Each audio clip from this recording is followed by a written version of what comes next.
అభాగ్యుల జీవితాల్లో కాంతిరేఖల సీఎం సహాయ నిధి పేదలకు ఎంతో ఉపయోగపడుతోందని, ఆర్థిక ఇబ్బందులు ఉన్నప్పటికీ ముఖ్యమంత్రి చంద్రబాబు సారథ్యంలో కూటమి ప్రభుత్వం పేదల మేలు కోసం కృషి చేస్తుందని మాజీ మంత్రి పెద్దాపురం ఎమ్మెల్యే నిమ్మకాయల చినరాజప్ప అన్నారు. సోమవారం సామలకోట మండలం కొప్పవరం గ్రామంలో రాజ్యసభ సభ్యులు సానా సతీష్ బాబు క్యాంపు కార్యాలయంలో సీఎం రిలీఫ్ ఫండ్ చెక్కుల పంపిణీ కార్యక్రమం జరిగింది. ఈ కార్యక్రమంలో ముఖ్య అతిథిగా ఎమ్మెల్యే రాజప్ప పాల్గొని లబ్ధిదారులకు చెక్కులు అందజేశారు. కాకినాడ జిల్లాలోని పలు నియోజకవర్గాలకు చెందిన 5 మంది లబ్ధిదారులకు 7,95,350 రూపాయల సహాయం అందించారు. ఈ సందర్భంగా ఎమ్మెల్యే రాజప్ప మాట్లాడుతూ వైద్య ఖర్చులు భరించలేని పేదలకు సీఎం సహాయ నిధి భరోసా కలిగిస్తుందని ఎమ్మెల్యే రాజప్ప తెలిపారు. ప్రజల అర్జీలు స్వీకరించి వాటిని ముఖ్యమంత్రి వరకు తీసుకెళ్తూ సహకారం అందిస్తున్నందుకు రాజ్యసభ సభ్యులు సానా సతీష్ బాబు కృషిని ఆయన కొనియాడారు.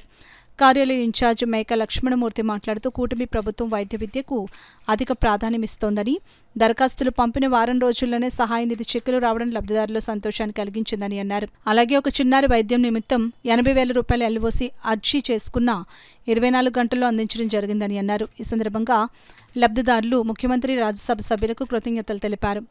ఈ కార్యక్రమంలో మాజీ జడ్పీ ప్రతిపక్ష నేత తోట నవీన్, మాజీ డిప్యూటీ మేయర్ అరగల శ్రీనివాసరావు, చింతపల్లి అర్జున్ తదితరులు పాల్గొన్నారు. మరి బాగుపడతారు ఆలోచనతో ఆరోగ్యం ప్రాధాన్యత ఇచ్చి వీళ్ళ సీఎం రిలీఫ్ పెట్టి పెద్ద ఎత్తున ఎవరు వచ్చినా మరి అందరికీ ఎవరికైనా సరే ఇస్తానని చెప్పడమే కాకుండా ఇవాళ చెక్కులు కూడా వెంటనే ఒక వారం రోజుల్లో ఇవాళ పంపామంటే వారం రోజులు వచ్చే విధంగా ఆయన చర్యలు తీసుకున్నారు. చాలా బాగా జరుగుతుంది. ఇది అందరూ హ్యాపీగా ఉన్నారని చెప్పి తెలియదు.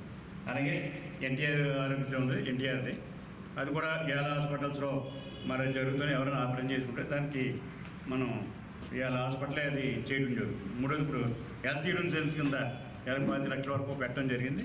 చాలా మంచి స్కీమ్ అది. ఈ స్కీమ్ వల్ల మనకి చాలా ఉపయోగపడతా ఉంటుంది. అంతే ఇవాళ కూడా మరి సానా సతీష్ గారు మరి ఆఫీస్ పెట్టి ఈ ఆఫీసులో ఫిర్యాదులు తీసుకుని ఈ ఫిర్యాదులను పరిష్కరించే దిశగా ముందుకెళ్తున్నాడు. అలాగే సీఎం రిలీఫ్ కూడా తీసుకుని అప్లికేషన్ తీసుకుని ఇవాళ 5కి 7,95,000 ఇవాళ మేము ఇవ్వడం జరిగింది. చాలా సంతోషంగా భావిస్తూ మరి ఏదైనా పార్టీ కోసం చంద్రబాబు నాయుడు ఆదేశాల ప్రకారం నాయకులందరూ కూడా పార్టీకి పనిచేసి ప్రజలతో ఉండాలన్నదే చంద్రబాబు నాయుడు ఉద్దేశం. అని చెప్పి ప్రజల్లో ఉండి మరి ఉండడానికి సానా సతీష్ గారు మరి ఆయన ఢిల్లీలో మరి బిజీగా ఉంటున్నాడు. ఎప్పటికప్పటికి మనం చూస్తూనే ఉన్నాం. మరి ఇంకా బిజీగా ఉండి మన ప్రాంతాన్ని అభివృద్ధికి అనేక కార్యక్రమాలు తీసుకురావాలని సతీష్ గారిని కోరుకుంటూ